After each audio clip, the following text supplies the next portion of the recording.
Bienvenidos a una nueva entrevista de Nicole Rodríguez.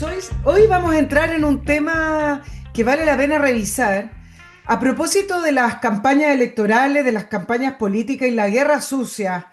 Bueno, el comando de Evelyn Matei lo tildó de campaña asquerosa, pero esto de las redes sociales, de las fake news, de la incidencia de todas estas publicaciones que se hacen en la democracia, viene dando vuelta, viene dando vuelta. Yo quiero poner la pelota en el piso y quiero analizarlo con alguien que sabe, que investiga acerca de los efectos de las redes sociales y de todas estas plataformas que funcionan para conectarnos y para opinar, para comunicarnos. Para eso estamos con Sebastián Valenzuela.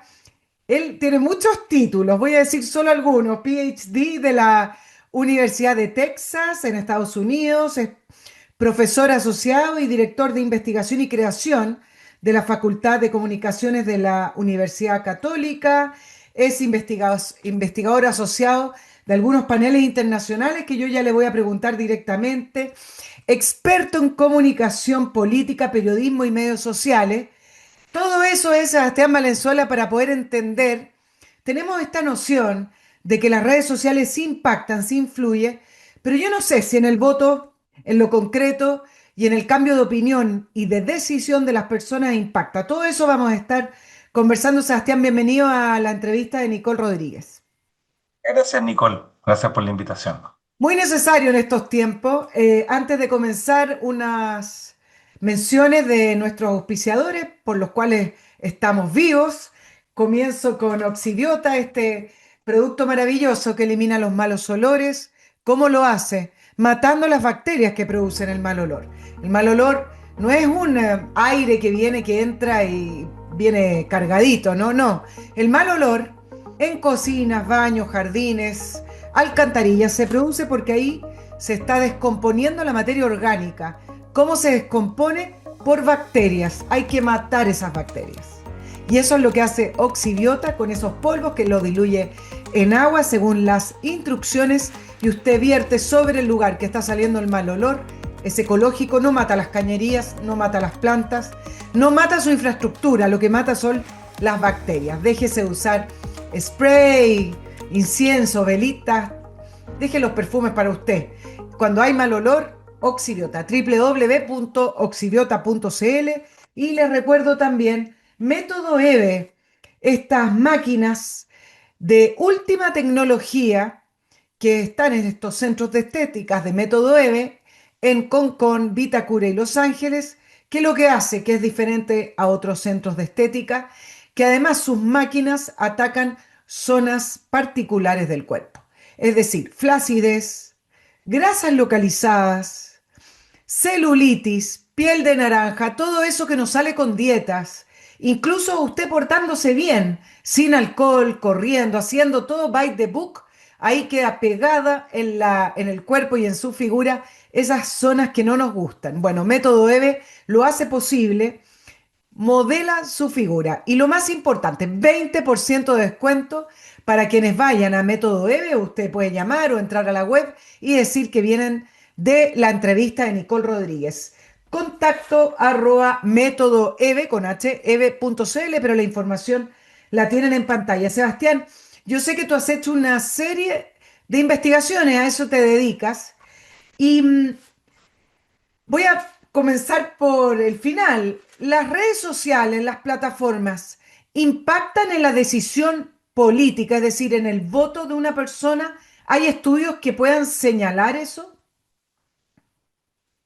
Y si algún estudio concreto que muestre que una persona iba a votar de una forma y termina votando de otra por lo que vio en redes sociales, así de simple, no, no hay.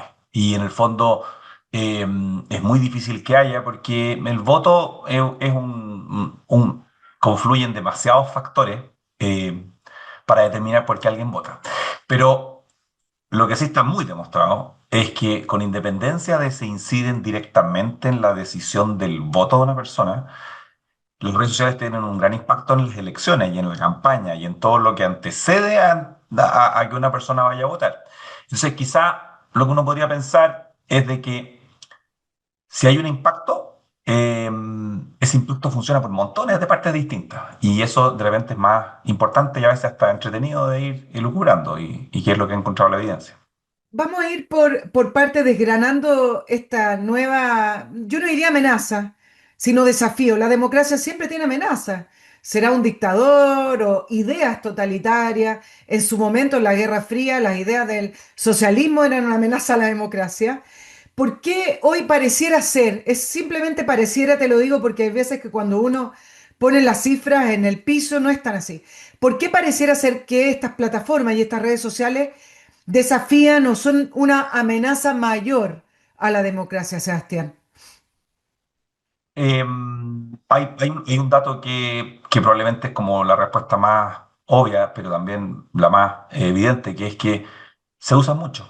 En el fondo, las redes sociales son de los medios de comunicación o de las tecnologías de información y comunicación de las que más penetración, más frecuencia de uso tienen en muchas personas, particularmente en los votantes. Si uno pregunta en Chile hoy, y esto se viene dando hace varios años, cuáles las dos o tres fuentes más importantes de donde las cuales la gente obtiene información, noticias, comenta, se entera de lo que está pasando, quiénes son los candidatos, no solo presidenciales, sino parlamentarios, concejales, el día de mañana, cuando haya elecciones municipales, son las redes sociales. Entonces, en la medida en que gran parte de las personas gastan tiempo en redes sociales, están ahí, se informan y todo, es evidente de que todo lo que va transcurriendo en las plataformas pueda tener un impacto mayor. Y el otro elemento clave también es que eh, yo no diría ya que las redes sociales son nuevas, porque hasta hace unos años decíamos, son como los nuevos medios, pero la verdad que las plataformas mismas, si uno piensa en Instagram, si uno piensa en las distintas plataformas de Meta, incluso si uno piensa en WhatsApp, llevamos montones de años usándolas. Eh, pero hay un elemento ahí que funciona con una lógica muy distinta a lo que nosotros históricamente conocíamos. Es decir, si antes la comunicación política era un asunto principalmente cuando uno hablaba, la política se ha mediatizado, es medio un asunto mediático, uno estaba pensando en la televisión, estaba pensando en la radio, estaba pensando incluso en las páginas web, las plataformas de noticias. Pero la verdad que las redes sociales tienen una lógica muy distinta a esos medios. No hay un editor que decida a quién entrevistar o no hay unas pautas necesariamente, incluso una idea ética, ¿no? Se guían por otras lógicas y que evidentemente se presta para que ocurran cosas como noticias falsas, desinformación, discursos de odio, etcétera, que son los que probablemente mucha preocupación generan, sobre todo cuando uno piensa desde el punto de vista como democrático. Claro, ahora déjame compartirte una experiencia. Se dice que no tiene censura, que no hay un editor, pero por ejemplo, en el COVID, en los años del COVID, de pandemia, yo hice varios programas poniendo una contraparte. Aquí todos se sumaron en Chile a los encierros como si fuera la solución médica. No era la discusión que se estaba dando en Europa ni en Estados Unidos. La gente discutía si era correcto o no, por lo menos se discutía.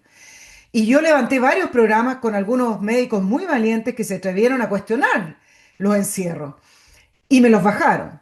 Entonces, yo no sé, y por eso también te pregunto si es tan real el hecho de que no exista una censura o hay una censura parcial o una censura que no es neutra. No sé si ustedes han podido investigar eso. Las plataformas no son neutras. Han ¿Eh? pretendido, eh, los propios dueños de las plataformas han pretendido un poco promocionar esa idea, ¿no? De que ellos son casi como un servicio de telecomunicaciones, así como Como una un empresa que ente que está tiene. arriba de todo, claro, Claro, que no en el participa. fondo la gran pelea que hay o discusión, por ponerlo de otra forma, es si son medios de comunicación como editoriales o son una infraestructura. Entonces, las empresas de redes sociales, porque pues, si uno escucha lo que dice Mark Zuckerberg, el de Meta, él casi como que asemeja su servicio, Facebook, por poner un ejemplo, a las empresas de telefonía. En el fondo, nadie iría a ponerle un juicio a una empresa de telefonía porque resulta que a través de un teléfono alguien fue timado. Uno no Claro. puede ir a Entel o qué sé yo, quien sea, a decirle, oye, por tus cables transmitió algo que hicieron el cuento del tío. Eso sería como bien absurdo, ¿no es cierto? Eh, y entonces las empresas tratan de plantearse como que si fueran así, y eso uno diría como neutro, ¿no? Nosotros no nos metemos en el contenido. Pero lo divertido es que en la práctica tienen un montón de políticas editoriales. Y algunas de ellas son buenas. Por ejemplo, el tema de condenar el tráfico, la pornografía infantil. ¿Quién podría oponerse a eso en su sano juicio? Nadie, digamos. Y en ese sentido, por eso plataformas como Instagram u otras tienen políticas, ¿no es cierto?, donde si ven contenido, sus algoritmos o los moderadores humanos detectan, ¿no es cierto?, una imagen que de pornografía infantil va a ser bajada y probablemente poco ruido genera eso. Pero eso ya te dice de que son muy distintos que un servicio de telecomunicaciones. Que yo sepa, nunca, si yo digo una mala palabra o algo inapropiado, ilegal a través de un teléfono, nunca esperaría yo que en la empresa telefónica de turno me intervenga, ¿no? Entonces, yo creo que es un hecho de que, como tú bien planteas, no son neutras. Ahora, ¿qué es lo que es censura o no? Siempre es debatible, porque lo que para uno es reglas de comportamiento mínimo, otro te va a decir es censura, y entonces al final del día hay también una discusión política que a mí me parece súper importante, pero también requiere como, ¿cómo decirlo?, ponerse de acuerdo en algunos mínimos, y eso es lo que yo veo de que cada día es más difícil ponerse de acuerdo en esos mínimos comunes que permiten el diálogo democrático. Por ejemplo, las normas de civilidad durante mucho tiempo se establecía, bueno, una cosa buena sería de que cuando alguien empieza a caer en improperio, haya un grado de moderación en esa discusión. Claro. Y otra gente va a decir, oye, pero intervenir en eso o decir que eso es desinformación o que es ilegal, eh, atenta contra la libertad de expresión. Y ahí, naturalmente, hay una tensión que no es fácil de resolverla, pero sí, yo lo que diría simplemente es, no son plataformas neutras y hay que tener mucha claridad de no dejarse caer por esa imagen que a veces algunos tratan de vender, de que son como una infraestructura neutra y que son otros los culpables. Y diría, no es tan así. No, no es solamente que no es neutra, sino que además obtiene mucha información y la información es un precio, es el oro, digamos, ¿no? Entonces, creo que, y aquí quiero saber tú en base a tus investigaciones, Sebastián, la gente se ha arrojado, se ha entregado a estas plataformas como un colchón, sin ningún resguardo, la utilizan, pero sin ninguna conciencia de que puede que no estén impactando esas personas que la están usando en la democracia, pero están entregando información. Y la información es oro porque hoy se puede sistematizar la información de una manera como antes no se podía. Y eso es regalarse uno a un poder. Yo no sé si tú lo ves así. Me gustaría si ustedes tienen alguna investigación que pueda más o menos arrojar algunas luces de eso.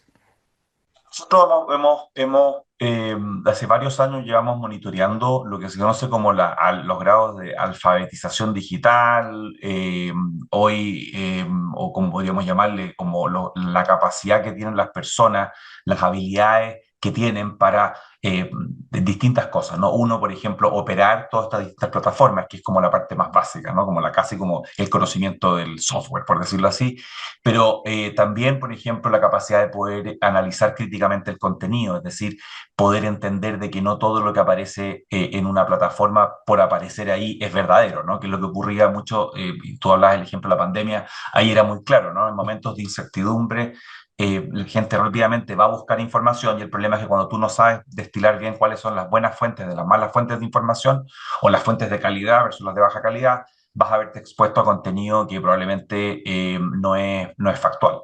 Eh, También, por ejemplo, hoy, con todo el tema de los algoritmos, hemos estado evaluando la conciencia algorítmica. Este es el concepto técnico que se emplea en la literatura, que tiene que ver con cuán conscientes son las personas de que las cosas que están interactuando, particularmente en sistemas digitales, y no solamente en Internet y plataformas sociales, por ejemplo, cuando tú lidias con el Estado, eh, cuando tú estás en las listas de espera, cuando tú vas a postular, ¿no es cierto?, y estás usando el SAE, el sistema de admisión escolar, etcétera, hay algoritmos detrás. Entonces la pregunta es, ¿las personas son conscientes de eso o no?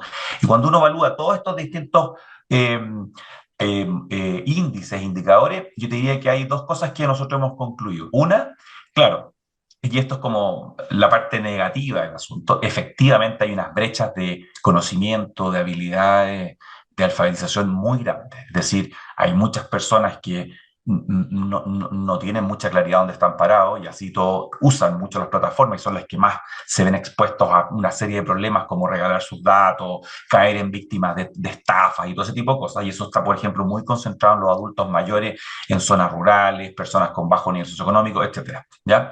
Pero por otra parte, si uno mira a lo largo del tiempo esto, crecientemente la gente, a su manera, quizás no de manera muy sofisticada y todo, va aumentando el conocimiento y se va haciendo un poco más sofisticado como usuario. Es decir, hace 5 o 7 años era mucho más fácil que las personas cayeran en desinformación, por ejemplo, de lo que es hoy. Eso no quiere decir que están inoculadas, que la desinformación no es un problema, pero lo que quiero decir es que los casos más paradigmáticos que vimos en la época de la pandemia, ponte tú, que creían que el COVID se transmitía por las ondas 5G del teléfono, eso en su minuto tuvo algún grado de credibilidad de algunas personas, eso ya sería muy difícil, ¿te fijas? Entonces yo creo que hay una evolución y un cambio, pero siempre está esa brecha que a uno le preocupa, porque, como decía un amigo, esto es como que mucha gente estuviera usando un Ferrari o un Lamborghini cuando tiene conocimientos máximos de usar una carreta o un auto muy antiguo. Sebastián, voy a ir por parte, pero el tema de la democracia y el impacto en las instituciones democráticas me importa. Nosotros estamos en la mitad de un proceso electoral y yo creo que hay que ya ir acostumbrándose a que las elecciones y las campañas van a ser así con esto. Y por eso me gustaría hacer un poquito de revisión con respecto a tú que has estudiado la comunicación política. Em, la mentira o la exageración siempre ha existido y las campañas políticas se tratan de eso, ¿no? De hacerte creer algo, de voy a llegar al poder y voy a hacer algo. Por lo tanto, no sé si mentira la palabra, pero vamos a usar la mentira o la desinformación. Es parte de la naturaleza de las campañas políticas. ¿Cuál es la diferencia con lo que se está hoy viviendo con respecto a la arremetida en esta situación política de las plataformas? ¿Es simplemente un tema de magnitud o hay algo más? Definitivamente hay un tema de magnitud, o sea, el volumen y la velocidad con la que se transmite este contenido creado, fabricado, manipulado, descontextualizado, como quieras ponerle, porque cuando uno habla de desinformación, la verdad que es un animal con muchas cabezas, digamos. Eh, por sí mismo ya es un gran tema. Es decir, yo estoy de acuerdo contigo. La desinformación y la exageración, la mentira no se inventó ni con las nuevas tecnologías, no se inventó con las redes sociales, ha sido parte histórica no solo de la política, sino de muchos ámbitos de la vida. Sí, y por lo tanto también eso nos permite pensar de que las soluciones al problema que vivimos o que vemos en algunas situaciones a nivel democrático no son de solución fácil ni se van a solucionar técnicamente, porque como te digo, hay una parte que es como consustancial al ser humano, ¿no?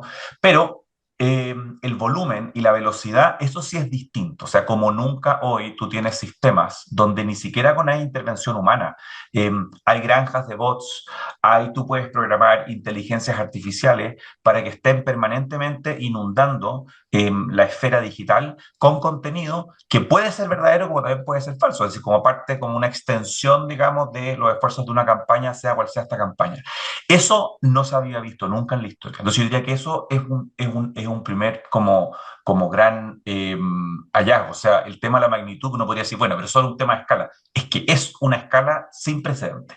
Pero lo otro es que por cosas que tienen que ver mucho más allá de la tecnología, yo te diría que tiene que ver con los niveles de conflictividad de una sociedad, eh, por la falta de consenso en ciertas cosas básicas. Por ejemplo, la ciencia hoy está bajo ataque, la justicia, para qué decirlo, el periodismo en muchos lugares tiene muy poca credibilidad, etcétera, etcétera, que son cosas que pasan en muchas partes.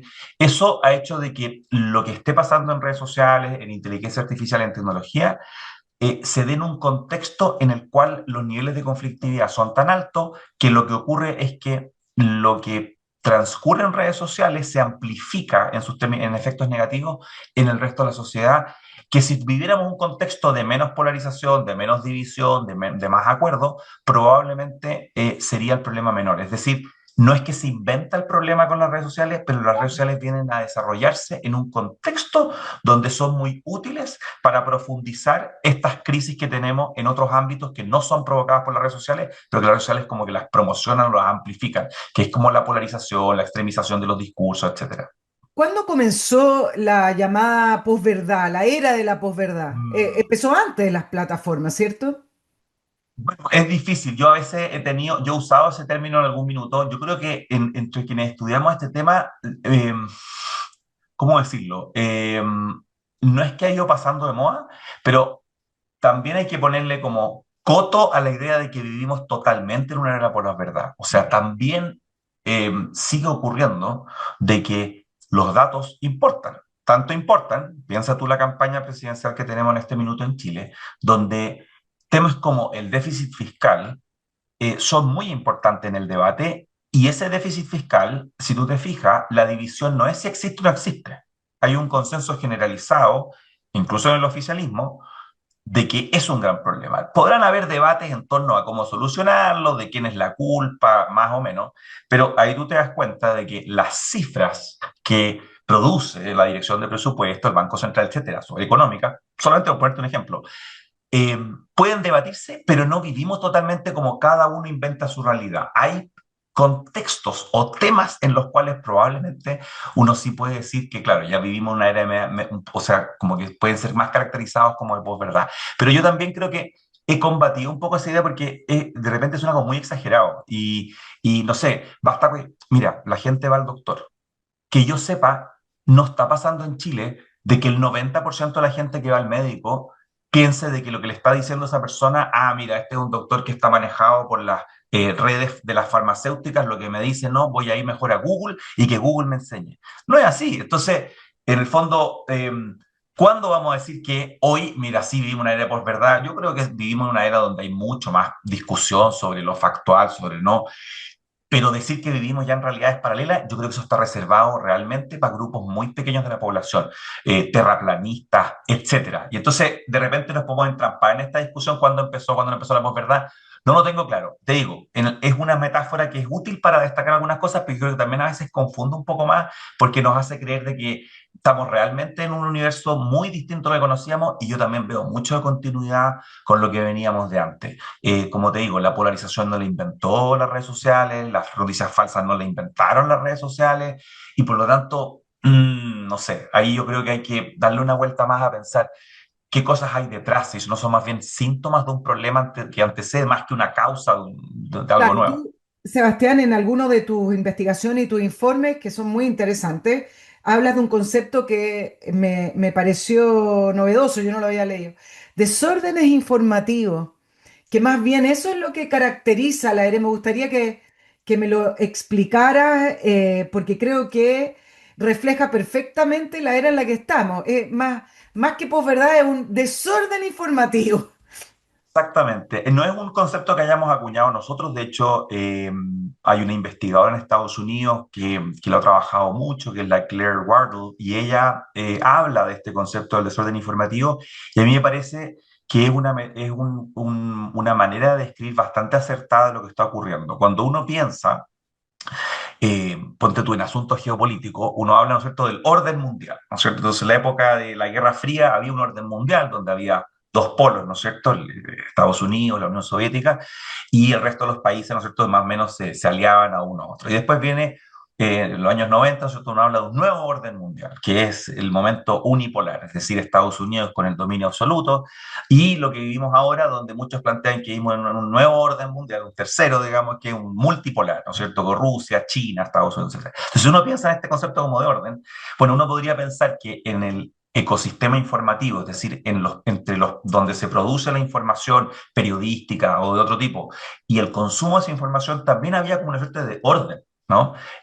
Por ejemplo, la ciencia produce una verdad científica. Es decir, si yo quiero saber lo que está ocurriendo en el mundo de las ciencias naturales, en los planetas, etcétera, bueno, veamos qué dice la ciencia. Lo mismo pasa con los tratamientos médicos. Vamos a ver lo que dicen los científicos. Si yo quería saber lo que ocurría, por ejemplo, entender la justicia, entonces los jueces, por ejemplo, y los tribunales supremos, etcétera, con sus fallos lo que van produciendo es una verdad jurídica.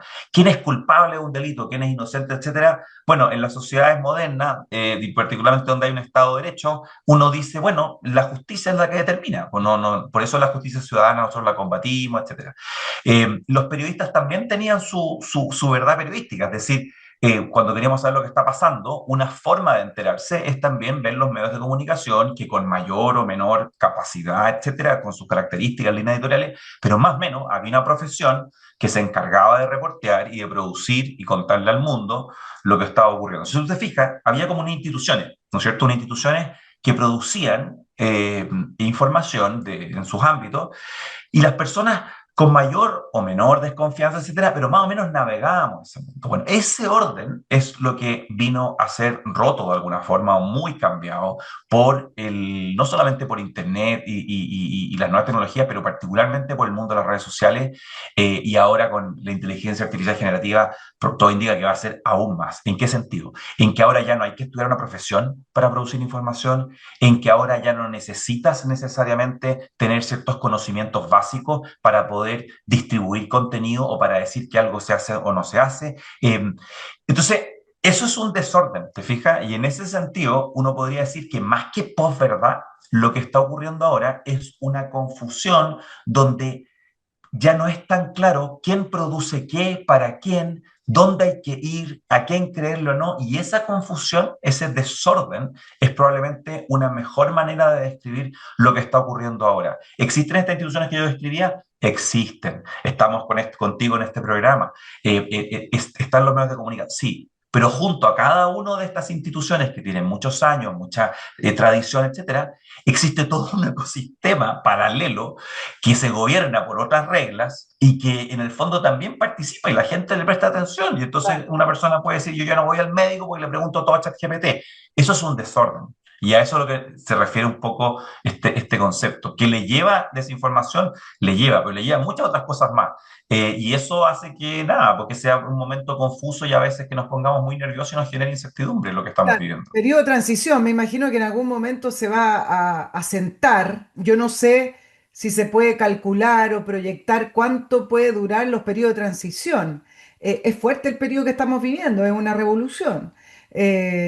¿Cuánto puede durar esto? ¿Cuándo vamos a sentir que estamos como asentados en un nuevo sistema o en un nuevo orden informativo? O orden mundial sería muy grande la palabra, pero en esa línea. Creo que son procesos que llevan, a ver, si uno mira la historia, claro, hay gente que ha planteado que después de la invención de la imprenta de Gutenberg, lo único más nuevo ni siquiera ha sido Internet ni redes sociales, es la inteligencia artificial generativa. Algunos autores han planteado eso. Y si uno dice, bueno, ok, puede ser verdad eso, si eso es así, pensemos de que la imprenta de Gutenberg tuvo efecto por siglos, digamos. O sea, no sería entendible, por ejemplo, cosas como el protestantismo si no fuera porque Gutenberg inventó la imprenta y la gente empezó a leer la Biblia en muchos países de Europa por su cuenta, ya no con el monopolio que tenía la Iglesia Católica, y de ahí muchos ven que hay una conexión con pensar, bueno, eh, este orden que nos ha hablado de una sola iglesia quizás no corresponde, etcétera, etcétera, etcétera, lo que conocemos como la reforma. Me voy por el lado religioso porque es como un ejemplo. Esa cuestión duró 2 siglos. No sé si nos vamos a morir 2 siglos o no, pero si estamos en un proceso de revolución, es muy difícil anticipar cuánto tiempo va a pasar hasta que las cosas se asienten. En parte esto también se confunde, es confuso porque no alcanzábamos, por ejemplo, nosotros que estudiamos temas como las redes sociales desde el mundo de vista académico, no estábamos ni bien empezando a encontrar ciertos consensos en torno a los efectos que generan las redes sociales en temas como la confianza en las instituciones o no, cuando de repente aparece, digamos, un gol de media cancha llamado inteligencia artificial y resulta que ahora todos nosotros empezamos a estudiar, bueno, qué es esta cosa de la inteligencia artificial y generativa y como un poco hemos dejado de lado la investigación en torno a redes sociales, Claro. y quién sabe que no vamos a alcanzar a empezar a producir conocimientos sobre la inteligencia artificial generativa cuando venga otro desarrollo tecnológico, entonces también se nos hace súper difícil. Yo diría que desde el punto de vista de quienes estudiamos también es un desorden, por decirlo así. Yo lo encuentro entretenido, por supuesto, porque es un tema que está vivo, vigente, genera atención, pero sí hay un nivel, te diría yo, también de un poquito de sentirse sobrepasado por las circunstancias, como que estos desarrollos superan la capacidad que tenemos de poder reflexionar, sentarnos y ver a ver qué es lo que está pasando. Mira, Sebastián, te comparto algo. También uno que estudió periodismo, yo estaba saliendo de la escuela y vino toda esta nueva era de las plataformas que cambió el periodismo. Y a propósito de la democracia, que es uno de los temas que me interesan producto de lo que estamos viviendo en las campañas electorales. Em, Creo que uno de los mayores desórdenes informativos tiene que ver con que en las plataformas la gente transmite opinión como si fuera información. Entonces, quienes van reproduciendo eso que leyeron, lo reproducen como si fuera un hecho, lo reproducen como si fuera información pura y dura. Y en general, yo no sé si ustedes tienen un porcentaje, la mayoría son opinión, entonces la confusión entre la opinión y los hechos o el relato de algo concreto, me parece que esa es una de las principales confusiones que se producen. En el periodismo existían reglas, cuando alguien decía algo, uno le ponía comillas, ¿cierto? Entonces tú sabes que esa frase, bueno, le ponen todavía, pero esa frase viene de la opinión personal de alguien, abro comillas, y el resto era relato de hechos, de facts. Y entonces el enredo entre la opinión, un punto de vista y la información pura y dura me parece que una de las principales causantes del llamado desorden informativo. No, no sé si compartes eso, Sebastián. Nosotros, mira, durante el proceso constitucional en Chile, estudiamos el fenómeno de la desinformación a través de un proyecto donde nos juntamos gente de las ciencias de la computación, del periodismo, de psicología, etcétera, que era un proyecto interdisciplinario, y donde una de las cosas que hicimos fue tratar de analizar por qué se viralizan las noticias falsas, es decir, aquellas cosas que, por ejemplo, los fact-checkers o los verificadores han demostrado de que declaraciones o opiniones que aparentan ser opiniones, pero en realidad son informaciones que están sesgadas, etcétera. Pero en el fondo la pregunta era, ¿por qué se viralizan tanto? Y una de las cosas que nosotros encontramos haciendo un análisis de contenido de estas cosas es que eh, con respecto a lo que tú hablabas de los hechos, ¿no es cierto? Los facts, es decir, cuando uno contrasta un contenido que es verificado versus un contenido que es manufacturado, que es falso, que es amplificado o manipulado, pero no factual, una de las cosas que uno encuentra es que este contenido es el contenido falso, tiende a ser mucho más emocional, tiene más carga emocional, pero también tiende a usar un lenguaje que es más fácil de entender. Mm. Y entonces, eh, eh, no es que uno pueda decir, bueno, con esto demostramos de que la razón por la cual las noticias falsas o las desinformaciones se viralizan es porque son emocionales y fáciles de entender, pero claramente eh, ayuda a que se hagan más populares. Y si tú lo piensas, muchas veces la gente demanda más opinión que información, pese a que te está diciendo, no, yo quiero solamente las noticias. ¿Por qué? Porque también vivimos en un mundo saturado de contenido y saturado de hechos. O sea, el ciclo noticioso eh, se ha acelerado muchísimo. De cuando pensamos en los años 90, quienes estudiamos periodismo, a lo que ocurre ahora en 2025, el ciclo de noticias duraba antes un día o 2 días en el sentido de que una noticia tenía una continuación. Bueno, ahora dura horas, porque no alcanzamos ni a preocuparnos de algo y ya en el fondo salió otra cosa y otra cosa más, y tenemos mucho más acceso y hay más demanda, y tenemos información a través de los clics, de los likes, etcétera, de cómo está rindiendo ese contenido allá afuera. Y entonces, esto hace que sea como un contexto perfecto para que cuando uno está saturado de contenido, las personas digan, oye, a ver, yo no quiero saber realmente lo que está pasando porque no tengo la capacidad de yo formarme una opinión, quiero que me la digan. Y entonces está muy de moda en que haya que el periodismo de opinión, pero incluso la opinión a secas, se popularice mucho, porque la opinión a veces es más fácil de entender, no hay que manejar números, la opinión simplemente te genera a ti una reacción de estoy de acuerdo o estoy en desacuerdo. A diferencia de la información, que la información tengo que contraargumentarla, acordarme, procesarla. Entonces, también hay como una suerte de demanda por más opinión que ha hecho que esa demanda sea satisfecha por muchas personas. Y tú ves ahora que hay muchos periodistas que durante años se dedicaron exclusivamente al mundo de la información a seca, digamos, y hoy son mucho más Opinar, opinantes. opinólogos, Y claro. claro, y como te digo, uno puede ver excesos también a veces, uno se pregunta, ¿realmente esta persona por qué? Pero también hay que reconocer que las personas también van demandando más opinión, van demandándola en el sentido de que eso les ayuda muchas veces a navegar un entorno que lo ven mucho más saturado de contenido y que es más difícil. Hay personas a mí que se han acercado y te dicen, oye, en la elección presidencial ya tengo claro que estos candidatos son de este partido y esto, pero ¿qué es lo que proponen? No, mira, es que proponen una cosa, pero espérate, pero en la primaria proponía una y ahora propone otra. Sí, entonces hay que comparar, pero entonces, ¿a cuál le creo? Y te fijas, y es confuso. Eso antes era mucho más simple. Y hoy hasta los mismos candidatos lo hacen más difícil. Entonces, yo no condenaría a las personas por el consumo de tanto de opinión, en el sentido de que puede tener efectos nocivos, tú bien dices, la gente a veces confunde opinión por información, pero también responde al momento tan complejo que vivimos y a veces la opinión es más simple, es más, y también, digámoslo, a veces te genera una reacción emocional más fuerte. En el fondo, es poca la gente que puede salir después de leer no sé, pues, una noticia que diga, oye, sí, pasó tal cosa.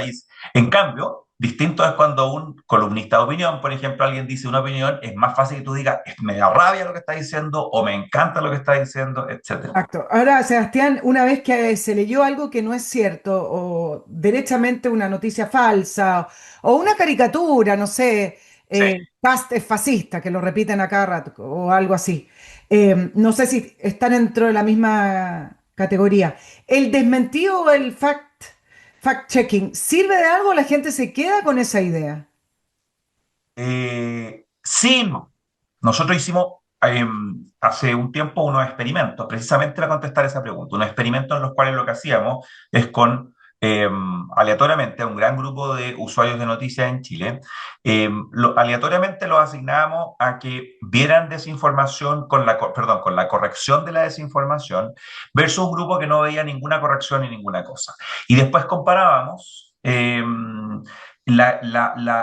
cuán correctos eran sus creencias en torno a aquello que nosotros le hayamos preguntado. Es decir, si una persona, la idea era que se había visto una corrección, una verificación, en general, esa corrección, la persona se acordara, cosa cuando le preguntábamos, ¿es verdad tal cosa o tal cosa que se dijo esto, se dijo esto otro? La persona en el fondo contestara con mayor exactitud. Entonces, y lo que nosotros encontramos fue que efectivamente en Chile cuando las personas ven una corrección, tienden a creerle, no tienden a combatirla, como no. ¿Por qué? Porque las correcciones son tan poderosas persuasivamente, porque tienen muchos argumentos, tienen muchos datos, es difícil rebatirlas, ¿te fijas? No es que no haya errores de los fact-checkers, pero en general es más difícil. Entonces uno diría, oye, qué bueno, y nosotros cuando hicimos ese estudio estábamos muy contentos, porque le contábamos a todos nuestros colegas y amigos que trabajan en el mundo del fact-checking, que igual hace una función social muy importante y que esa función social no es solo por buena onda y por amor al arte y por épica, sino que hay evidencia empírica que demuestra que en la medida en que las personas consuman fact-checking, sus creencias van a ser, entre comillas, más correctas, más ajustadas a la realidad. O sea, Pero ¿por qué te digo que también es no tanto? Porque de partida, muy poca gente lee. Nosotros forzamos a la gente a verlo porque era un experimento, pero en el fondo, si uno mira en la práctica, las personas ven muy poco el fact-checking. Y normalmente cuando lo leen, se olvidan fácilmente después de un tiempo de lo que leyeron, si es que aquello que leyeron va en contra de sus creencias. Es decir, un votante de Jara o un votante de Cast puede ser que cuando una vez que lee una corrección que ponte tú que desmienta a su candidato o candidata, diga, ah, ya, bueno, es verdad, pero al poco tiempo después, ya ese pedazo de contenido se lo olvidó. Entonces, es dudoso pensar de que solo con fact-checking tú vas a arreglar el problema de la desinformación y la verdad que en ese sentido el fact-checking, ¿cómo decirlo? Es como la aspirina, no hace mal, te puede ayudar, pero tampoco te va a sanar de un problema, de una enfermedad tan grande, ¿te fijas? Entonces, yo creo que en ese sentido sirve, pero no hay que exagerar también su utilidad. Ya, o sea, las campañas políticas se tienen que acostumbrar a destinar recursos y destinar personas a estar en las plataformas para, no sé si el desmentido tiene que ser directo, pero sí hacer constantemente la revisión de lo que se están diciendo de ellos para enfrentar en el caso que sean mentiras o levantar alguna otra idea, o es muy difícil combatir esas reproducciones de desinformación.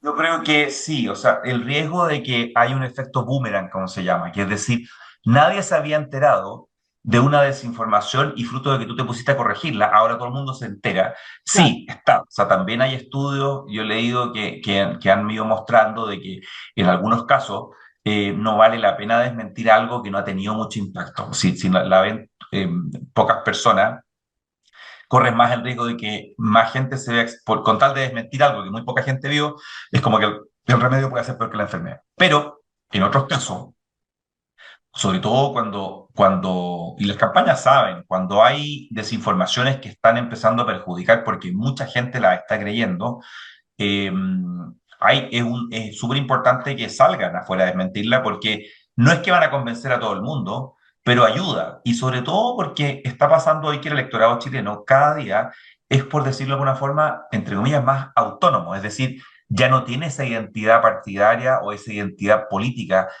que era como el gran filtro con el cual operaba siempre. En la medida en que gran parte del electorado se identificaba de derecha, de izquierda o de centro, etcétera, con los partidos, era más ineficaz el fact-checking, por ponerlo así, o hubiera sido si hubiera estado más de moda en esa época, porque tú usas más esas identidades para determinar, ¿no es cierto?, por el sesgo de confirmación, qué es verdad, qué no es verdad, qué le cree o no. Pero si tú te fijas hoy, gran parte del electorado un día puede votar por un candidato de derecha, el día de mañana vota por otro de izquierda, porque seguía bajo otros criterios. Y en ese sentido está más abierto ser persuadido de alguna forma. Y eso hace que el fact-checking pueda tener un efecto importante en esa gente. Pero yo creo que hay que ser selectivo. No se puede uno dedicar todo el día a estar desmintiendo cosas porque una campaña, sobre todo, es propuestas, no es andar dando explicaciones. Como dice ese viejo dicho, el que explica se complica. Hay algo de verdad. Si tú te dedicas todo el día a estar desmintiendo lo que dicen de ti, estás dejando que el adversario o la adversaria, en el fondo, maneje tu Que la campaña. agenda. Exactamente. Sí. Y eso no tiene que ser. Lo último que iba a decir al respecto era que también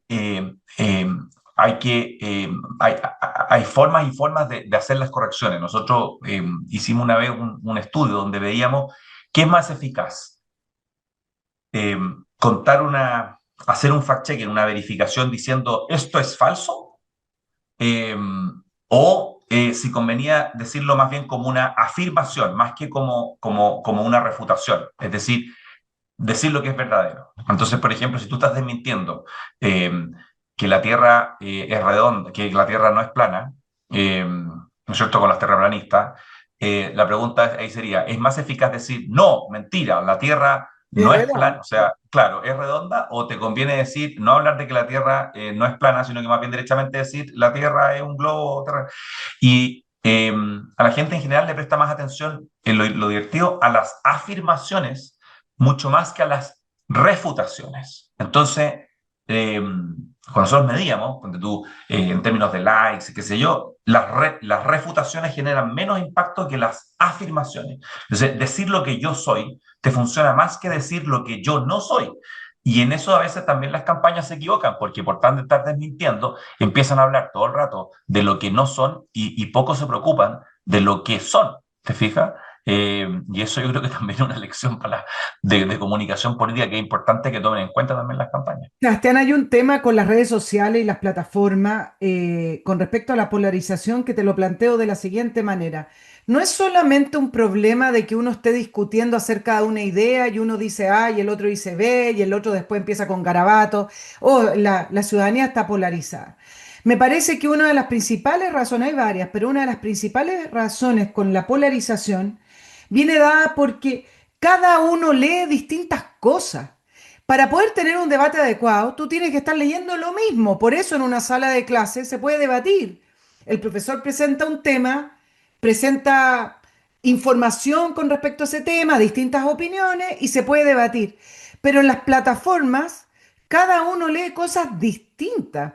Entonces somos sociedades que si bien se supone que las plataformas nos juntan, es al revés. Estamos cada vez más individualizados en la información o en la opinión, porque cada uno lee y toma cosas de su propia esfera, digámoslo así. Yo en mis redes sociales no tengo lo mismo que tú tienes. Entonces yo empiezo a opinar sobre cierto tema o en las campañas políticas, pero tú a lo mejor hoy día leíste algo nada que ver. ¿Se puede explicar así también el proceso de polarización y radicalización de las personas? Es decir, que no tenemos dónde encontrarnos acá.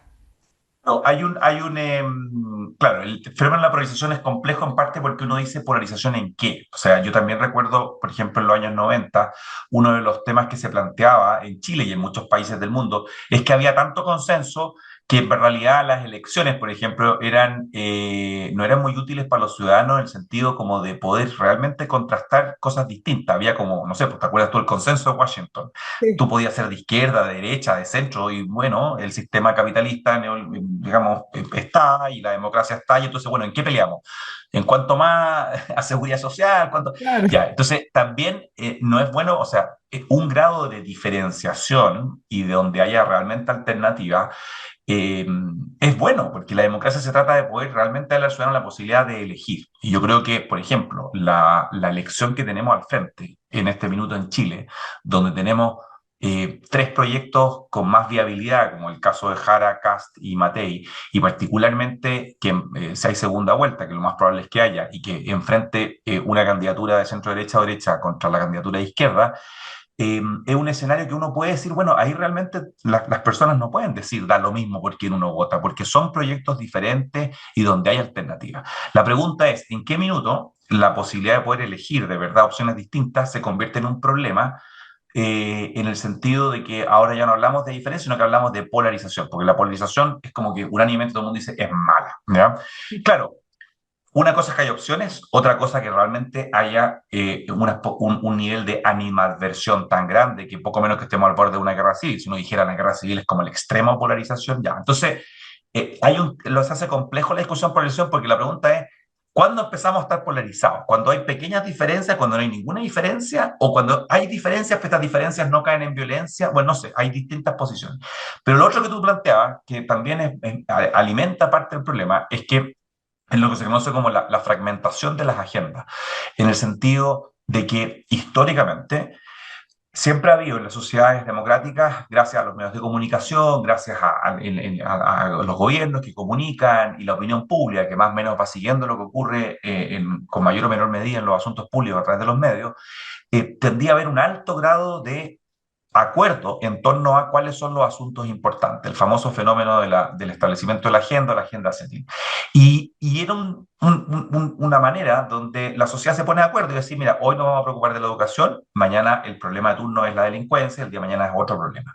Bueno, con las redes sociales y con las nuevas tecnologías, efectivamente ha ido pasando este fenómeno donde la capacidad de consenso entre estas distintas agendas es menor, hay una mayor fragmentación. Incluso la opinión pública, si tú lo piensas en Chile y tú miras las encuestas, hay gran consenso todavía, que la seguridad, temas como la migración, son preocupación en la opinión pública, en el gobierno, en los medios. Pues si tú miras más en detalle, pasando de estos grandes temas, empieza a haber un montón de agendas paralelas.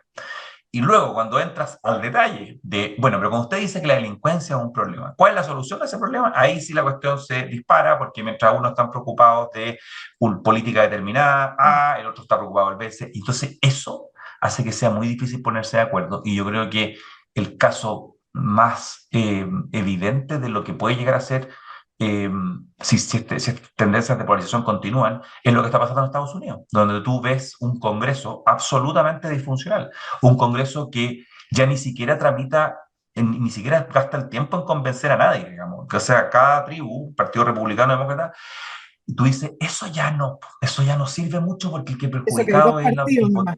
Exactamente. Sí, pues. En Chile yo creo que estamos lejos todavía de eso, eh, afortunadamente, pero no significa que no vayamos allá, pero lo que tú planteas es verdad. La pregunta es, bueno, ¿y qué hacemos? ¿Cómo nos ponemos de acuerdo? Pucha, es muy difícil porque es muy fácil tener tu propia agenda cuando yo sigo mis propias cuentas de redes sociales, cuando no escucho nada que no me gusta, y lo mismo quien produce contenido, cuando los medios de comunicación hoy tienen menos alcance que lo que tenían antes, cuando aparece un influencer de turno que tiene mucho alcance, pucha, no es fácil la solución a este problema de la fragmentación. Y entonces yo creo que lo único que nos queda es tratar de alertar, a ver, cuáles son el caso extremo que no queremos llegar, y lo otro que la gente también vaya apreciando de que más allá de sus gustos, tiene que cultivar activamente los algoritmos para que también le den información que van más allá de sus narices y sus intereses. Y lo que ocurre es eso, cuando los jóvenes no ven ninguna noticia porque dicen, a mí no me aparecen las cuestiones, tú dices, ya, es que tienes que buscarlo, tú debes seguir. Claro. Y yo siempre les digo a los cabros adolescentes, está bien en tu Instagram, pero tienes que poner medios de comunicación. Mira, elige, hay montones en Chile, tienes que seguirlos, porque si no te vas perdiendo de una realidad compartida que tienes con otra gente. Y si tú no entiendes lo que está pasando ahí, te pierdes la posibilidad de poder hacer sociedad y ponerte de acuerdo en qué está pasando. Sebastián, utilizar las plataformas en la desinformación ¿es una guerra sucia o ya vino para quedarse y es como cualquier otra campaña, pero que ahora tiene esta nueva tecnología a disposición? No, yo soy un fiel creyente de que existe hacer siempre un juego limpio. Yo creo que, ¿y a qué me refiero con esto? Yo creo que contratar granjas de bots para que hablen bien de ti o mal del otro no es algo que ayuda, porque en el fondo estás manipulando de alguna forma los procesos de alguna forma la campaña electoral. Eh, yo creo que está perfecto que tú uses los medios que tienes a disposición para dar a conocer tu mensaje, para poder llegar a nuevos votantes, etcétera. Pero no todo está permitido y yo creo que hay ciertas cosas que uno debería ponerse de acuerdo y ahí ponte tú el servicio electoral debería tener pautas de conducta a las candidaturas y las campañas mucho más explícitas. Es difícil a veces poner este tema porque cuánto uno puede ponerse de acuerdo y poner directrices y cuánto eso puede ser visto como una intromisión indebida en la libertad que tienen las personas y las candidaturas de poder armar. Yo lo sé, pero creo que no porque algo sea difícil no hay que planteárselo. Pero hay un factor adicional y que significa un riesgo también para las campañas, o un desafío en realidad, que tiene que ver con que antiguamente las campañas las manejaba el comando, sus partidos políticos, y por ahí alguien salía solito por los tarros diciendo algo que no correspondía. Pero hoy, en las plataformas puntualmente, el comando, el candidato o los candidatos no son dueños de esa información. ¿Qué control tienen? Ese comando o ese candidato de lo que se dice del otro o incluso de lo que se dice el mismo. O sea, aquí también hay un desafío gigante que es que tú ya no tienes el control de la agenda de tu campaña. Eso es muy difícil de combatir, ¿no? No, pero ahí ponte tú es donde uno podría plantear el rol de las propias plataformas en que hicieran un trabajo mucho más fuerte de, no digo de censurar así por censurar, pero sí de identificar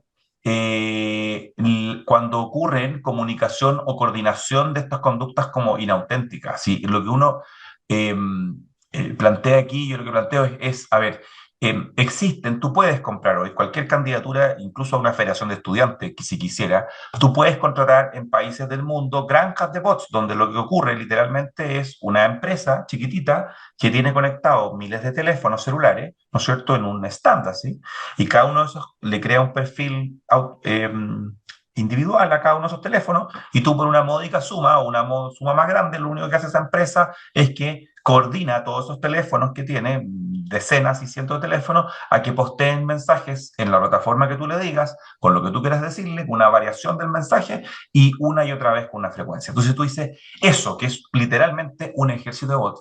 Yo creo que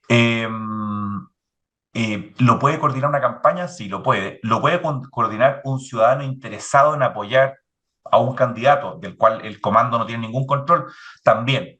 Pero entonces, ¿quién podría hacer algo al respecto? Las plataformas, pues, porque las plataformas sí miden, y de hecho lo hacían antes. Lo que ocurre es que por un asunto político, particularmente en Estados Unidos, ha habido un esfuerzo de eliminar todos esos controles, bajo, a mi modo de ver personal, un error de análisis, de pensar que moderar de alguna forma los discursos o quienes están hablando políticamente es como una censura, poner algún tipo de control.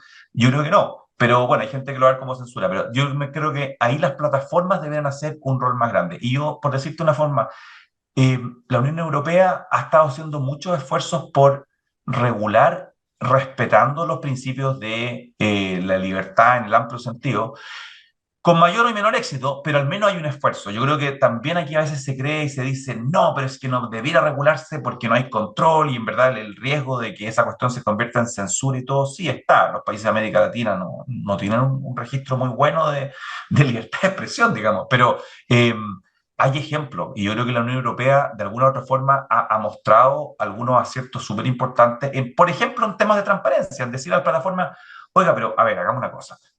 Usted gana mucha plata con la publicidad política que se hace. No le estamos pidiendo que no reciba plata de la publicidad política, pero es posible que usted en alguna parte diga cuáles son los avisos políticos, porque hay algunos avisos que son súper evidentes, como pagado por, qué sé yo, pero hay una cantidad de otros avisos que uno no tiene idea si lo hizo el comando por debajo de la mesa, para no estar violando las leyes de gasto electoral, o lo hizo un ciudadano a pie, con lo cual si lo hizo un ciudadano a pie, bueno, el ciudadano a pie podrá, digamos, con toda su libertad hacerlo, pero no se lo achaque al comando. Entonces, y lo hacen, pues y ahora eso es ley, y ahora se exige, y entonces las plataformas lo hacen, no por mutuo propio, porque hubo una legislación que lo pide. Entonces yo creo que hacia eso hay que tratar de ir sin, de nuevo, violar ciertos principios básicos como la libertad que tiene cada campaña armar y decir Claro, lo que le Sebastián, parezca. tú nombraste varias veces el caso de Estados Unidos, pero en Estados Unidos censuraron a Trump porque no les gustaba, porque también, más allá si a uno le gusta o no el presidente, esto no tiene que ver con eso, pero ¿cómo es posible que al único presidente que hayan censurado es a Trump?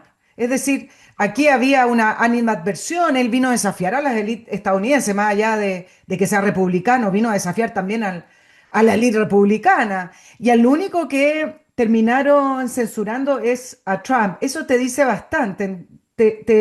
Pero sin embargo, cuando se habla de campaña sucia, por ejemplo, yo leyendo los diarios cuando saltó esto del comando de Chile Vamos, siempre recordaban la campaña en contra de Hillary Clinton, como si Trump fuera la persona más ávida en las redes sociales, o la que más utilizó en campaña la desinformación o las mentiras, etcétera.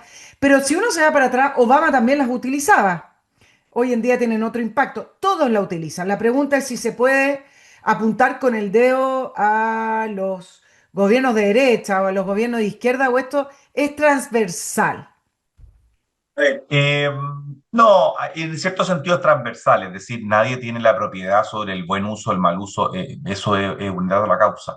Lo que sí ha ocurrido, y eso cada día se va acumulando más evidencia, yo no he visto el ejercicio tanto en Chile, se hizo para los contextos de los plebiscitos constitucionales, pero también en un contexto bien particular ese. Pero lo que se ha ocurrido, por ejemplo, en Estados Unidos, pero también en Europa, es que los grupos de extrema derecha, estamos hablando de no centro derecha o la derecha tradicional, sino una nueva derecha más radical, eh, como tiene menos espacios en los medios tradicionales, ha encontrado en los medios digitales un espacio más grande para dar a conocer sus ideas y para poder conectarse con militantes y todo, también combatiendo un poco la espiral del silencio.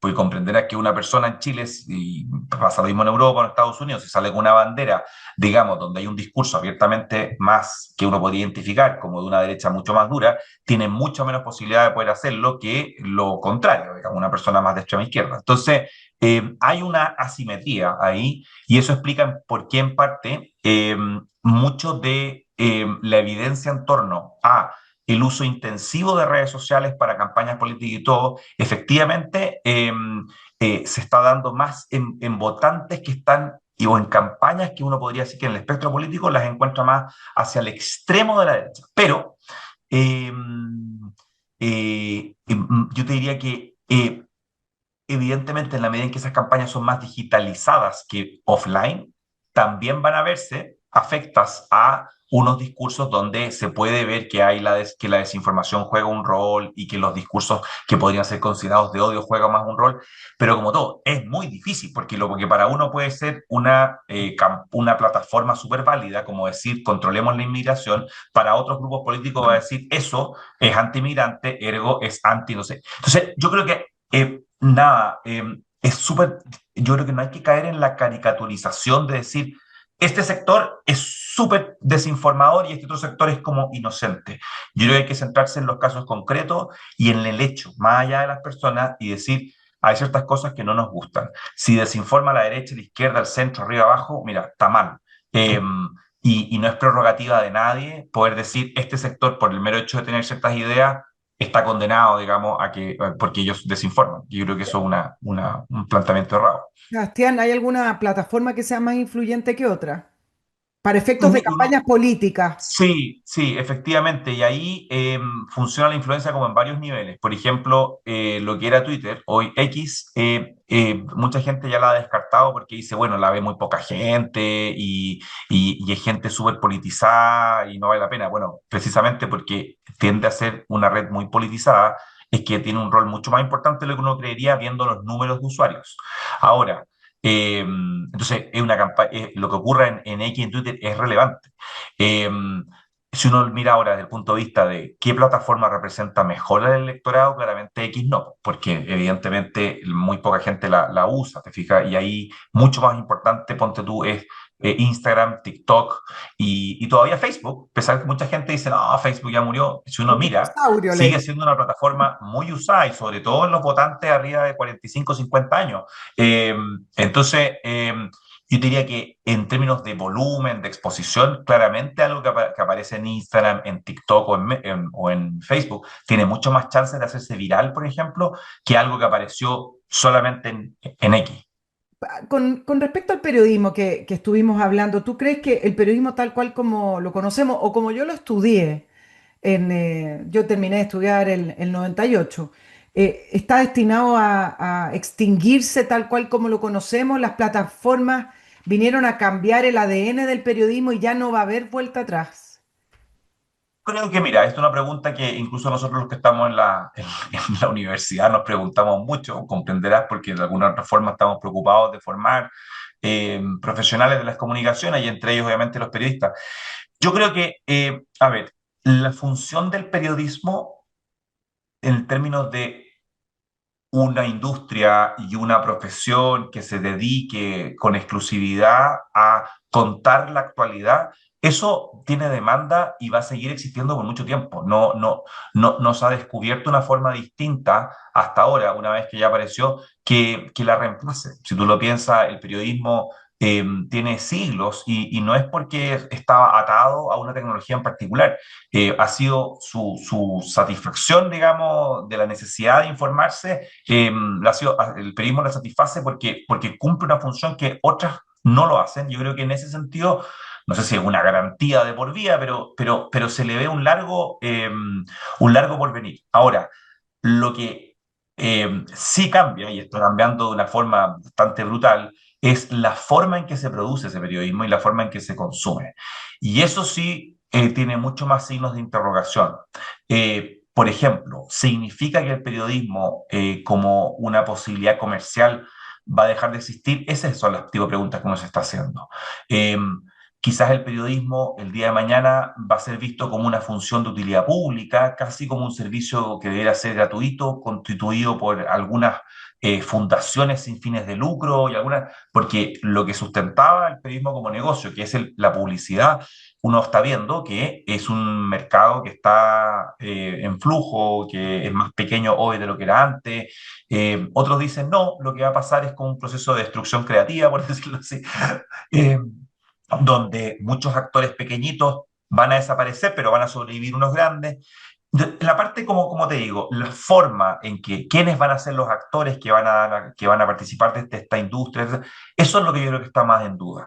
Pero la actividad misma, yo le veo mucho más largo por venir porque hay demanda y porque hay una necesidad. Si lo que te digo es que lo difícil es que históricamente estas dos cosas estaban como juntas, ¿no? Como, ¿qué es el periodismo? Bueno, los Claro. medios de comunicación periodísticos que funcionan de esta forma. Y si sacaban esos medios, sacaba el periodismo, yo creo que no. Pero pucha que nos ha costado imaginarnos cómo va a ser y en ese sentido los próximos años y décadas son clave porque la crisis en el periodismo como negocio lleva una buena cantidad de años y todavía no se le encuentra una vuelta, algo que reemplace el subsidio que representaba la publicidad. Sebastián, dos cositas, ya vamos a ir terminando, pero es que este tema va para mucho y es muy atractivo, además que estamos viendo las campañas.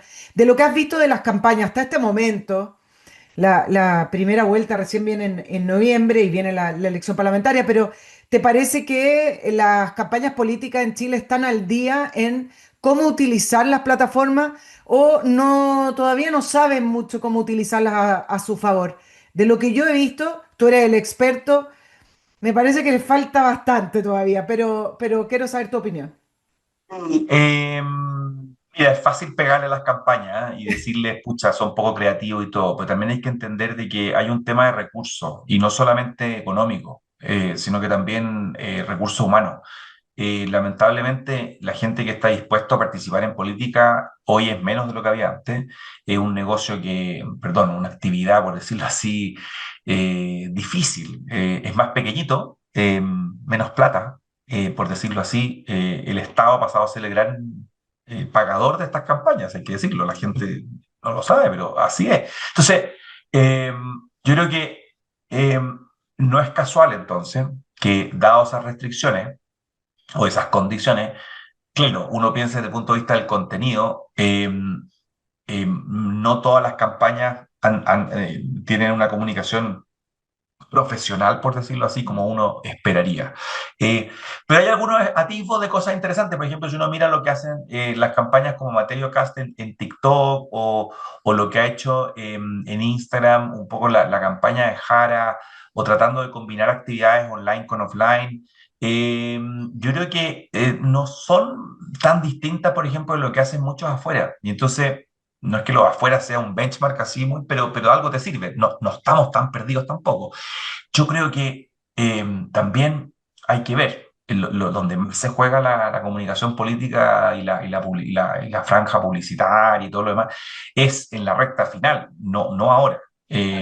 Porque hay que distribuir los recursos, Entonces yo creo que también hay que estar expectante, yo creo que hay que estar expectante, pero nada, para concluir con ese tema, claro, hasta ahora, si tú te fijas, no ha habido ningún meme, por decirlo así, ningún eslogan, que haya emergido últimamente, que tenga alguna resonancia muy importante, que haya emergido desde las redes sociales, lo cual te quiere decir de que es raro, porque normalmente lo que hacen las campañas en redes sociales políticas es tratar de generar ruido, contenido, imágenes, palabras, dichos, historias. Compáralo tú con lo que fue los plebiscitos constitucionales, Claro. la lista del pueblo. Todo el mundo hablaba de la lista del pueblo. ¿Por qué? Porque lo que hizo en redes sociales en su minuto fue tan único, tan original, que hacía que la gente hablara. Eso uno podría decir es una buena campaña. Y esa campaña se hizo con 2 pesos casi, literal. Podemos discutirlo, las ideas, digamos, de la lista del No, eso pueblo, es pero lo que otra quiero decir cosa, claro. es que la parte comunicacional, ¿te fijas? Y yo creo que eso es lo que ha faltado hasta ahora. No, no han emergido cosas ahí. Ha sido mucho más, de hecho, de medios tradicionales la campaña. Se ha Sí, jugado po. mucho más. Bueno, de hecho levantó este tema de la guerra sucia, el Alzheimer de Matei, y me pareció en algún minuto, yo ni siquiera había, yo trabajo en esto, yo estoy todo el día mirando y nunca había visto las cuentas, vi una por ahí con respecto a si Evelyn Matei tenía o no Alzheimer. Yo dije, puede que esto sea un error, no solamente por judicializar la campaña, sino que levantar un tema que a lo mejor no era tan masivo como desinformación. Pero déjame ir a una pregunta que yo no sé si la han estudiado. ¿Hay algún estudio que señale, por ejemplo, que algunas plataformas privilegien el algoritmo con algún candidato? Déjame ir al TikTok, por ejemplo. TikTok, recursos financistas chinos, plataforma china, a lo mejor apoyan más a Jara y hacen que el algoritmo repita más videos de Jara. ¿Hay algún estudio que pueda mostrar algo de eso? Lo que más han estudiado este tema ha sido, por supuesto, mucho en Estados Unidos, porque la acusación de que las plataformas estaban en contra de Trump, eh, digamos, venía derechamente incluso del mismo.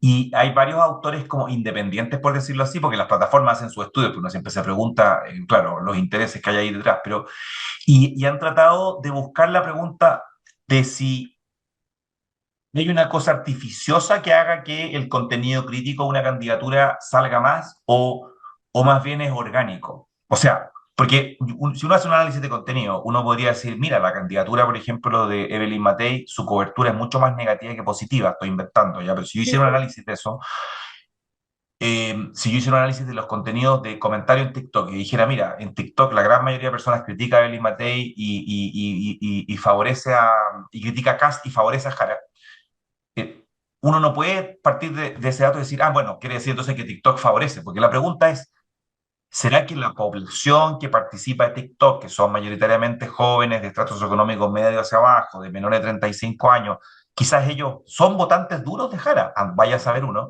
No Y sabemos. entonces el algoritmo no hace nada. Entonces, lo que han hecho, como te digo, estos estudios en Estados Unidos han tratado de ver si es que más allá de la popularidad de un candidato, como todas estas otras, como los sospechosos de siempre, si hubiera algo que uno pudiera decir, hay un delta acá, una diferencia que es inexplicable por estas cosas y que está ahí. Y eso no lo han encontrado. No. Entonces, eh, Déjame ser más si en Estados conspirativa. Unidos, Un candidato claro, se junta con Mark exacto. Zuckerberg y Mark Zuckerberg le pone plata a la campaña de ese candidato X y después evita regulaciones o lo que sea, pero en el fondo esas plataformas de Mark Zuckerberg, el rey del mundo, favorecen los videos positivos de esa campaña. Eso no lo sabemos. Claro, eso es lo que te digo que ha sido una evidencia mira, de hecho, donde más se ha encontrado es al contrario, es lo que hizo Elon Musk cuando tomó control de Twitter, donde efectivamente el discurso pro-Trump en esa plataforma aumentó. Y entonces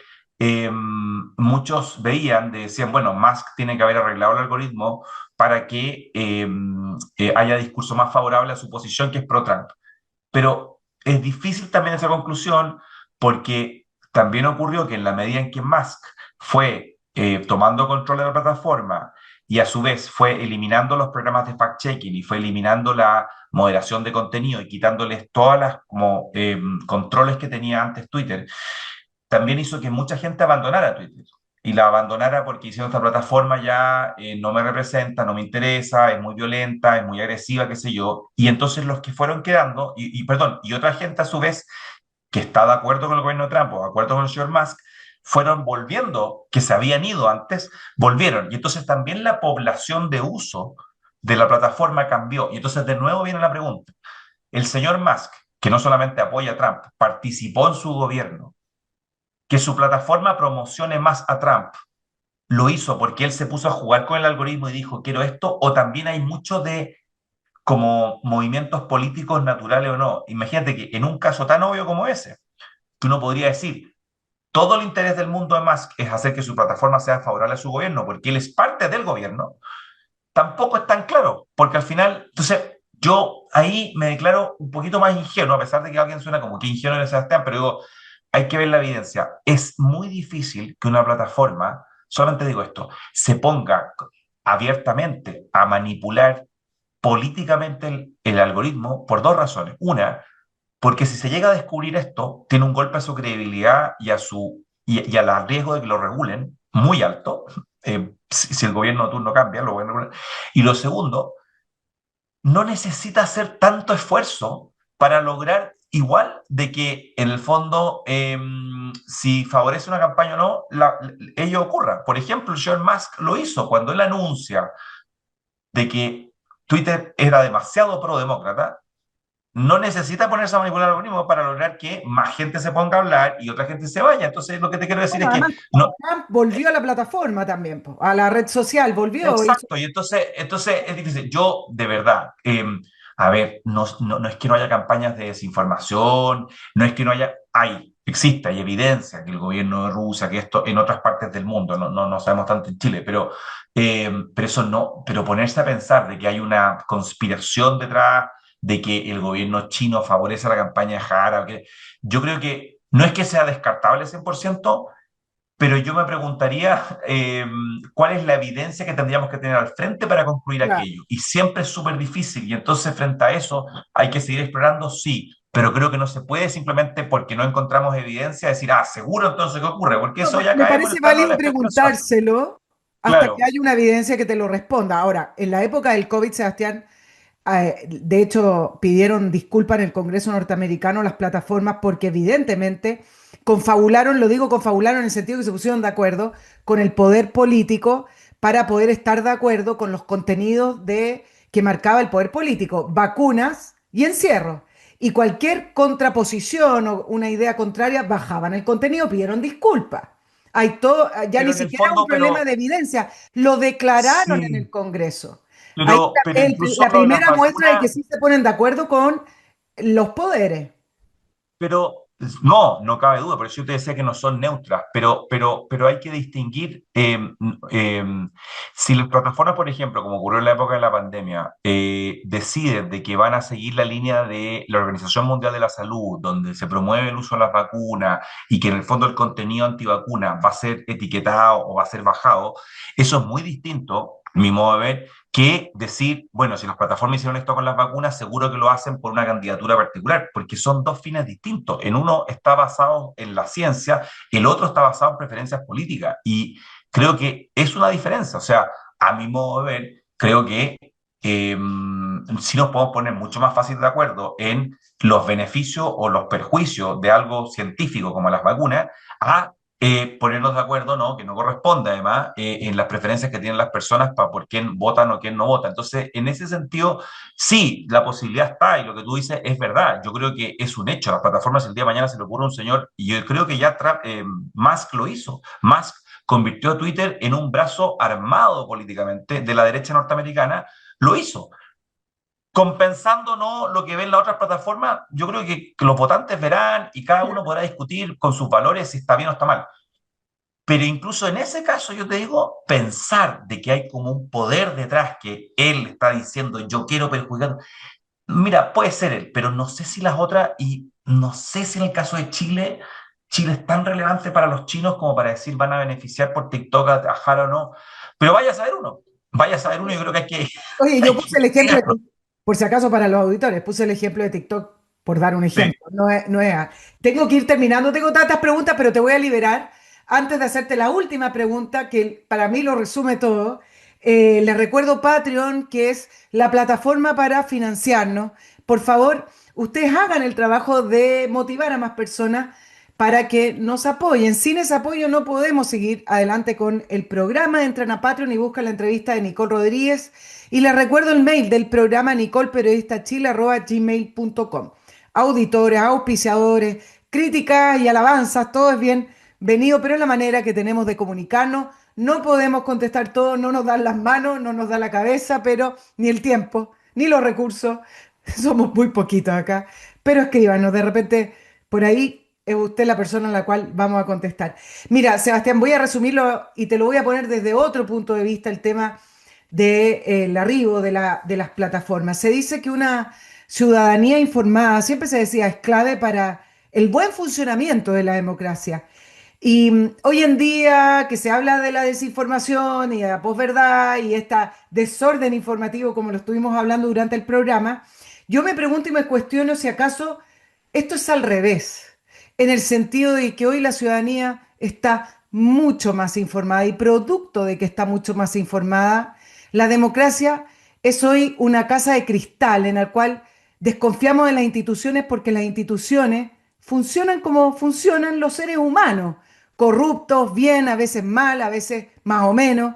Y entonces la democracia ha terminado siendo un sistema político más transparente en el sentido de que tenemos más acceso. Estas mismas plataformas donde yo hago el programa, entrevisto gente que yo sé por mi formación de periodista que no estarían en medios tradicionales.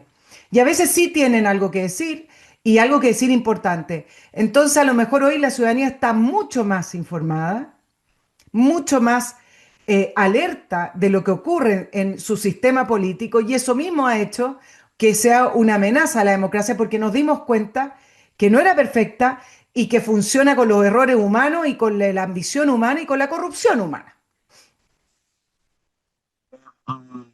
Sí, estoy de acuerdo contigo en una parte. Efectivamente, las personas tienen más información a su haber y muchas personas han hecho de esa información un conocimiento, es decir, han mejorado y tienen una visión más precisa de lo que está ocurriendo.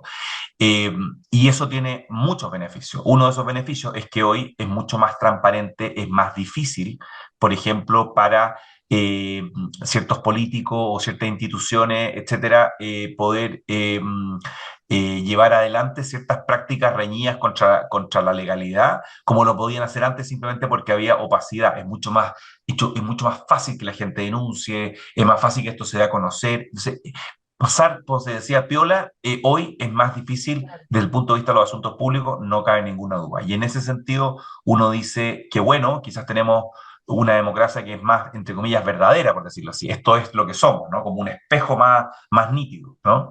Pero, por otra parte, el costo que ha tenido esto es que eh, ha habido ese baño de realidad, por decirlo así, choca con unas expectativas que teníamos de la democracia y de los actores políticos, yo creo, a mi modo de ver, exageradas. Y eso ha sido esa brecha que había entre lo que nosotros creíamos que pasaba y lo que realmente pasa y lo que nosotros esperábamos o nos gustaría que pasara, es tan grande esa brecha que ha hecho que muchas personas respondan a esa como desilusión, por decirlo así, de formas que son, yo diría, nocivas para la democracia y para la ciudadanía misma. Han caído, por ejemplo, muchas personas en la total desidia de si quiere informarse más allá de lo que sus propios intereses van. Por ejemplo, dice, no, yo ya no quiero saber nada. Es verdad, hay mucha gente que sí quiere saber más y sabe, pero al mismo tiempo hay otra gente que se declara totalmente colapsada, digamos, y saturada por el sistema, dice, yo no quiero saber nada más, esta gente no vale la pena. Otra gente que responde diciendo, el Estado es el enemigo número uno, nada vale la pena el Estado, como son corruptos algunos, todos son corruptos, y gastar tiempo y trabajar con el Estado es lo peor. Y entonces, ¿qué es lo que ocurre? Que los que van a estar trabajando en el Estado, por ejemplo, es la peor gente que podría haber, porque en el fondo son los que no quieren participar. Esto lo hemos visto. El caso de Argentina es paradigmático de cuando en el siglo XX las élites en el peronismo deciden retirarse completamente del aparato público y donde el aparato público va a ser tomado por los siguientes 50 años por verdaderos grupos de interés y luego, etcétera, que manejan el Estado a su haber y donde digamos, las clases dirigentes, por decirlo así, lo que se dedican a hacer es a corromper o a tratar de manejar, digamos, el Estado de manera más oscura. Yo creo que eso es como, te fijas, una muy mala salida. Es decir, pensar de que porque las cosas no son como yo quisiera, la reacción entonces es que yo me olvido de los asuntos públicos, no de interés. Otra gente, ponte tú, cae en la violencia y en creer de que la forma de arreglar este problema es con la violencia, ya sea verbal o con los ataques o con movimientos más extremos de uno u otro signo o en causas más diversas. Entonces, yo creo que en general eh, es verdad que es más realista, es más transparente, pero yo también creo que el costo que hemos tenido, y quizá era inevitable, pero yo solamente lo estoy constatando, es que la respuesta a ese baño de realidad no ha sido necesariamente lo que nosotros creíamos que debería haber sido. Como algo es más transparente, Era me genera mejor. más confianza. Ponte tú. Claro. Siempre está esta idea, ¿no? Ponte tú, el Consejo de Transparencia, de hecho existe, o Chile Transparente, esta institución privada, existe un poco por la base de decir, echemos luz sobre algo, porque la luz, al iluminar, digamos, desinfecta, limpia, ¿no es cierto? Y va a hacer que la gente tenga mayor creencia en el sistema. Yo a veces me pregunto si con el exceso de transparencia, si es que existe ese concepto, no estamos cayendo de repente en algo como ya no creo en nada ni en nadie. Exacto. Y eso es un costo que hay que lidiar y no es tan fácil de lidiar. No sé, entonces creo que hay de dulce, pero también hay de agraz. Lo que sí no cabe ninguna duda es que la democracia está en crisis en la medida en que se percibe, al menos lo que yo percibo, que no está siendo capaz de poder resolver algunos problemas urgentes para la población. Cuando uno mira, por ejemplo, toda la crisis de seguridad, y no solo en Chile, sino a nivel regional o global, uno se pregunta por qué tiene éxito. O sea, yo me pregunto, digo, por el éxito de Bukele, por ejemplo, en Centroamérica, que su acción está reñida con el Estado de Derecho. Bueno, pero la gente siente que una solución autoritaria le ha funcionado para poder arreglar un tremendo problema de violencia.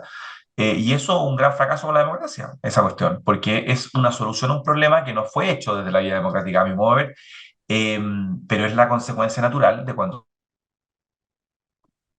Entonces, nada, yo creo que ahí es donde yo le pondría mucha alerta al asunto. Demasiado transparencia. El ser humano necesita la luz y necesita la noche para dormir y descansar. La luz total nos haría pésimo. Necesitamos la oscuridad para que las plantas se regeneren, nosotros también, ¿no es cierto? Ten cuidado con lo que deseas, dice un refrán. Sebastián Valenzuela, nos pasamos, pero infinito tiempo, pero me hubiera gustado hacerte muchas más preguntas. Estamos en la mitad de un año, no en la mitad, ya estamos en la recta casi de final, aunque se dice que el último mes de noviembre va a ser la recta final de las campañas, pero estamos prácticamente ya a pocos meses de que ocurran las elecciones y estamos con esto de las plataformas y la guerra de los bots, etcétera.